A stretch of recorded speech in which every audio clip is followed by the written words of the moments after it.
अस्सलाम वालेकुम dear students. ये जो मैंने अभी आपको सेल डिवीजन के बारे में बताया था अपनी लास्ट वीडियो में, सेल डिवीजन की हम सेकंड टाइप पढ़ रहे थे, मियोसिस।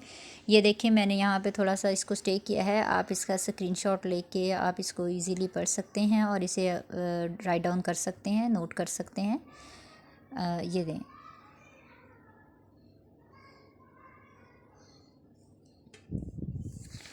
इसी तरह ये मियोटिक 2 इसकी सेकंड फेज़ जो है, इसकी भी ये शॉर्ट सी डेफिनेशन है। आप इसका भी स्क्रीनशॉट ले सकते हैं। अच्छा, अब हमने पढ़ना है मियोसिस की इम्पोर्टेंस क्या है। बेसिकली मियोसिस प्रोसीजर हम पढ़ रहे हैं, लेकिन ये कहाँ होता है और क्यों ज़रूरी है और इसकी अहमियत क्या है, इसके बारे में मैं आपको बताऊंगी। बेसिकली आपको पता है, उससे हमने सेल डिवीजन के बारे में पढ़ा। सेल डिवीजन 2 टाइप्स की थी। फर्स्ट जो थी माइटोसिस थी, सेकंड इज़ द मियोसिस। तो मियोसिस की इंपॉर्टेंस मैं आपको बताती चलूँ। वैसे तो माइटोसिस की इंपॉर्टेंस भी आपको बताऊँ कि माइटोसिस जो है वो आपके जो पूरे बॉडी सेल हैं नॉर्मली उसमें होती है। यानी आपकी पूरी बॉडी सेल से मिलकर बनी हुई है। Hair to nail up to nail full body जो है आपकी सेल पर कंसिस्टेड है। डिफरेंट कैटेगरी के सेल्स हैं, डिफरेंट फंक्शंस के सेल हैं, लेकिन हर सेल के अंदर न्यूक्लियस मौजूद है और हर न्यूक्लियस में ये कैपेबिलिटी है कि वो डिवाइड होता है। तो जो आपकी बॉडी के जो दूसरे नॉर्मल सेल हैं, बॉडी सेल्स हैं, वो जो हैं वो डिवाइड होंगे, वो माइटोसिस के थ्रू डिवाइड होंगे।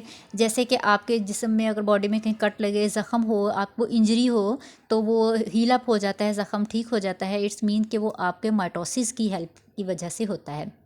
सेल डिवाइड होंगे, वो ज़ख़म भर जाएगा और आपका जो ज़ख़म है वो हील अप हो जाएगा, आप ठीक हो जाएंगे।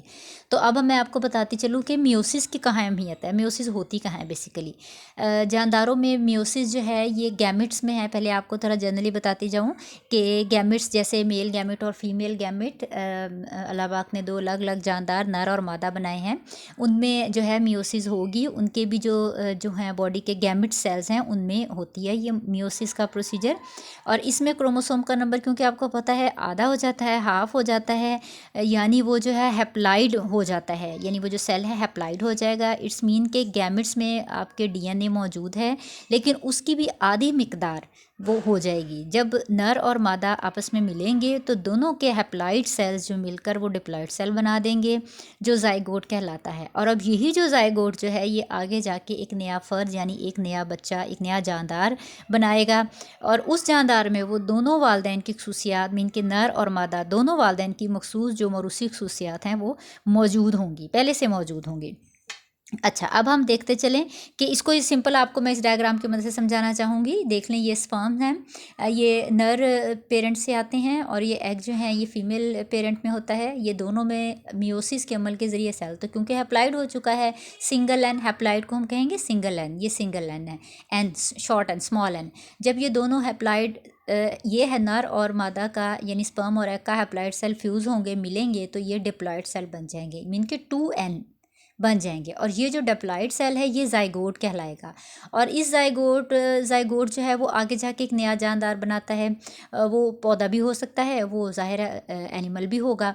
और ये जो नया जानदार है इसमें अब उसके पेरेंट से आई हुई दोनों खसूसियात, इसके स्पर्म मीन के नर पेरेंट से और जो है फीमेल पेरेंट, इन दोनों पेरेंट से जो आई हुई खसूसियात डीएनए की शक्ल में वो मौजूद होंगी।